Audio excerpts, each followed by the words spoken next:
All right, let's say you're heading towards imminent conflict with another country. What should your strategy be?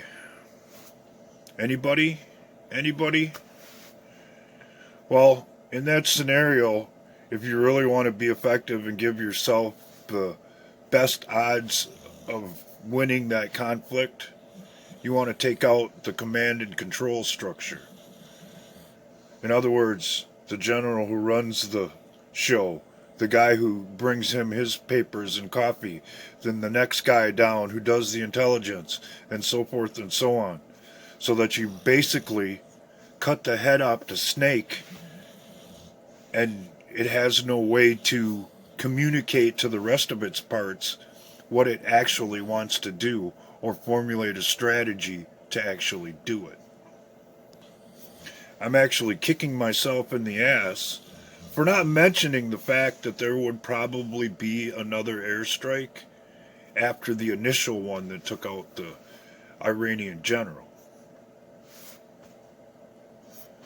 When the Iranian leadership came out and said that retaliation was guaranteed and imminent, it was the next logical thing to do is take out the command and control structure.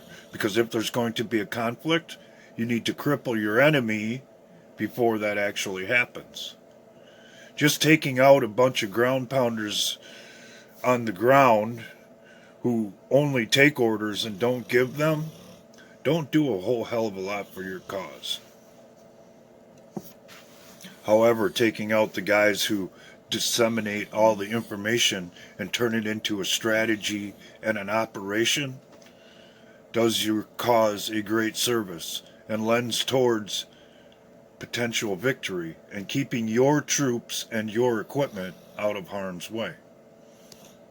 That's how a conflict or a war should be fought, to win as quickly as possible, as efficiently as possible. Not the way the last guy did it, calling up the enemy saying, "We're going to bomb in 6 hours. You better get your asses out of there." That's not how it's done. That only prolongs the conflict.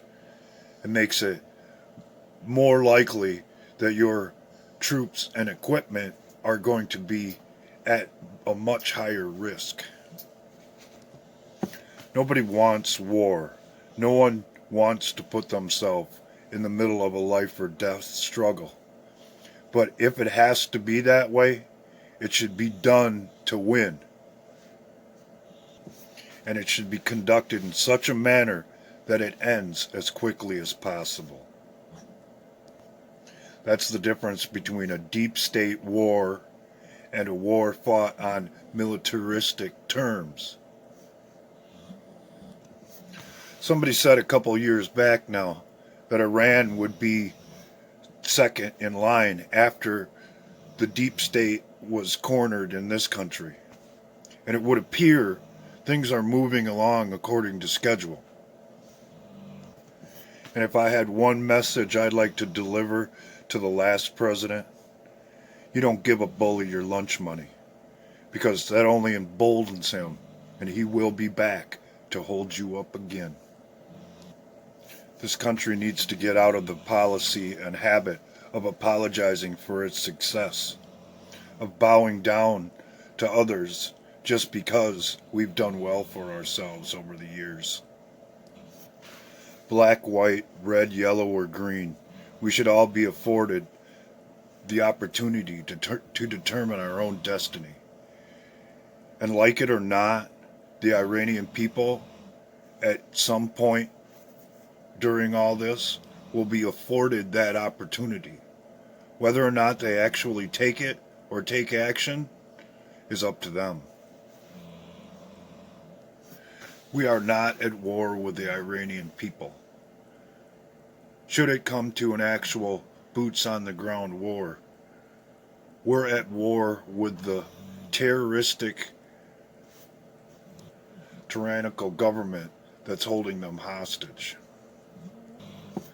Like it or not, believe it or not, there will always be terroristic and tyrannical forces throughout the world that want to oppress others for their own benefit, pleasure, and gain.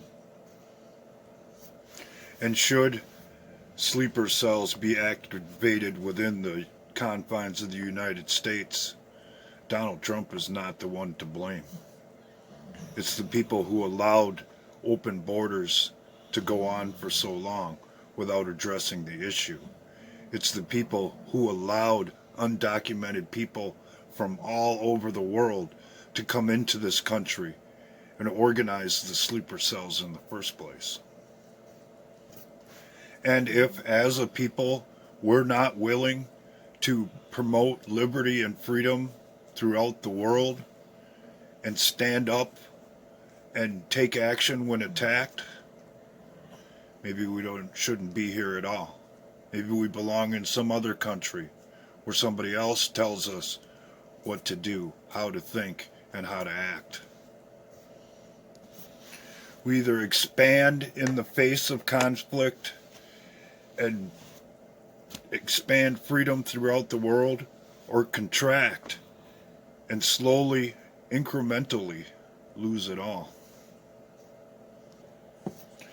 So just to be clear, I support the president in what he's done so far, because if I was in charge, it's exactly what I would have done.